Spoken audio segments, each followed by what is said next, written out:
Dhanvantari distributor private limited Satara या कंपनीकडून शिवराज पाटील भांबेरे आणि आज मी आलेलो आहे वसमतमध्ये आणि सर अशोक भोसले सरांचा परिचय देतील. सर आपलं नाव? माझं नाव अशोक भोसले. बरं. मी तर वसमतला राहतो, सरस्वती कॉलनी तहसील एरिया. बरं. मी 4 महिन्यापासून तुमच्या धन्वंतरी औषधांचा वापर करीत आहे. बरं, हे 4 महिन्यापासून तुम्ही आपल्या धन्वंतरीचे 100% आयुर्वेदिक प्रॉडक्ट आपण वापरताय. तब्येतीचा कुठला त्रास होता बरं तुम्हाला? मला दम्याचा त्रास होता. दम्याचा? आणि कशा पद्धतीचा त्रास असायचा? दमा म्हणजे सकाळी मला रोज कफ तयार व्हायचा. बरं.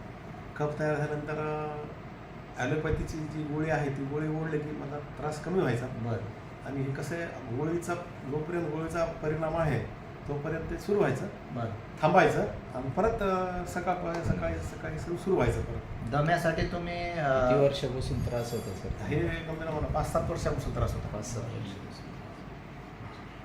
दम्यासाठी तुम्ही इतर काही दवाखाने केले असतील?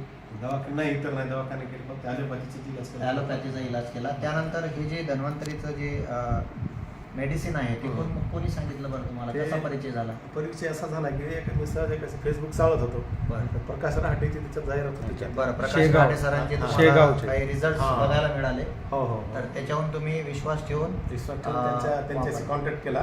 बरं. आणि त्यांनी मला सांगितलं की माझं गजानन महाराज मंदिराजवळ आहे सगळं, बरं, तुम्ही या भेटा. बरं. तर मी प्रत्यक्षात माझ्या पुतण्याला पाठवलं तिथं. बरं. आणि औषधी घेऊन आलो. बरं.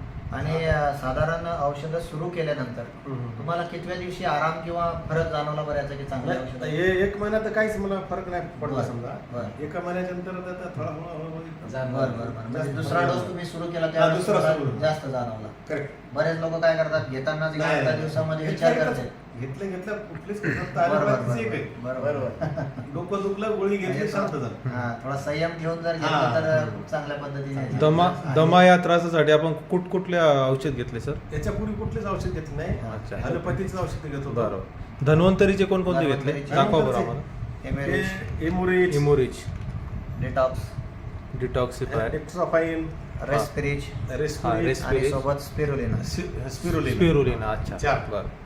साधारण 4 महिन्यामध्ये आता आपल्याला जवळपास साधारण किती टक्के फरक पडला असं वाटतं? 30-40% आहे. 40% फरक पडलेला आहे. आहे ते सांगायला हरकत नाही. आणि तुम्ही असं आपल्याला कोणाचा अवस्था काही सांगायचं नाही. बरोबर. जे आहे ते जे सांगायचं. आहे तीच. हां. म्हणजे तर जो त्रास व्हायचा तो कमी झाला. हां. हा सर.